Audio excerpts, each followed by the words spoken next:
Hello! Today we are going to learn how to draw a Chibi Croissant character. My name is Phuong Mai Bui Quang, and I'm an artist with PMBQ Studios. I am very pleased to be your host today. Step 1 is to sketch out your drawing. I'll be using the Sakura XS12 series mechanical pencil with 0.7mm lead. I recommend that you keep a relaxed grip and not use too much pressure. Now in sketching out a croissant, just think of the basic shapes. It's essentially a set of curved lines and crescents. I'm also going to draw in some curved lines just to show the folds of the croissant. Once I have the basic shape of the croissant, I'll add some simple face details.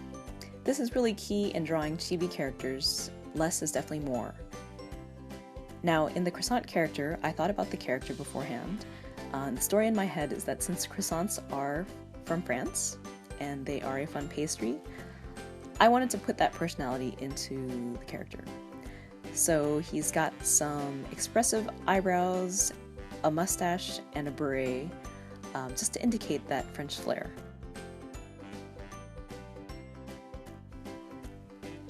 Step 2 is inking. The materials we'll be using are the Pigma Pen 10 and the Pigma Professional Brush BB. I'm going to start with the Pigma BB brush pen.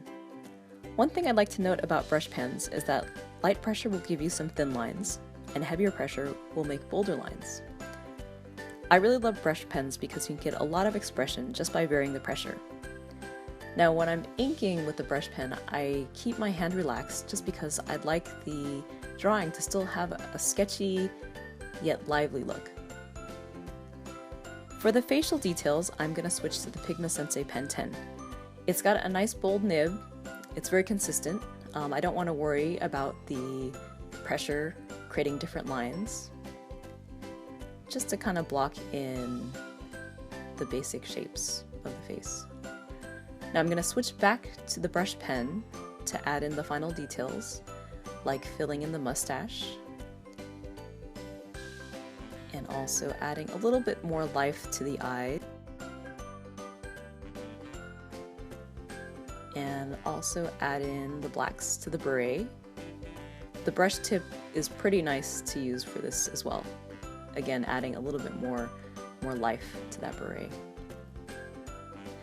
The last step, you should wait a few minutes before you do this, just so you know that the ink is dry, but you'll erase away all of your lead lines, and then you'll be left with a clean ink drawing. Step 3 is color. Materials we'll be using are the Koi coloring brush pens in the colors Naples Yellow, Woody Brown, Red, and Light Sky Blue. Now I'm going to start off with the Woody Brown color, which I've chosen to be my shadow color. And just like with the Pigma Professional Brush Pen, I'm keeping my hand pretty relaxed. And just by varying the amount of pressure that I'm applying, I can create many different widths. And you'll notice that the lines that I'm drawing on the bottom of the croissant are longer and a little bit heavier compared to the ones on the top. And this is just to indicate the light source on the character. So it kind of makes sense that the shadow is going to be heavier compared to the ones on the top. And I'm going to grab the Naples Yellow color next and just layer that on top of the Woody Brown. So you can see when I mix the two colors, it creates just that touch more of depth and brings them a little bit more to life. And the last touches are some blush with the red and some energy lines in light sky blue. And there you have it. We have created Monsieur Chibi Croissant. Thank you for watching this demonstration from Sakura of America. Keep creating, and I hope you stay panderific. See you next time.